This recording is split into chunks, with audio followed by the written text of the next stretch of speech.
Na kusalimu kwa jina la Yesu mpendwa. Tarehe 2 mwezi wa 5 mwaka 2026, kanisa la Adventista wa Sabato Betheli tutakuwa na changizo kubwa kwa ajili ya ujenzi wa kanisa, na kanisa hili litatumika kwa ajili ya kuweza kumtukuza Mungu kwa njia ya ibada na shughuli nyingine za kikanisa.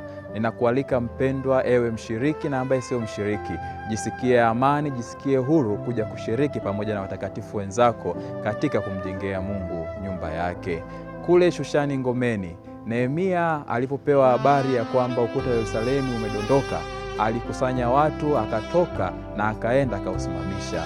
Haikujalisha alikuwa katika hali gani, lakini kwa sababu aliweza kujali nyumba ya Mungu, aliweza kutoka akamwambia mfalme kwa ujasiri, na mfalme akampatia ruhusa ya kwenda kuijenga nyumba ya Mungu. Wewe ni nani uliye katika hali yoyote ile? Ninakualika leo hii, hebu jisikie amani kushiriki mibaraka hii, na Bwana atakubariki sana.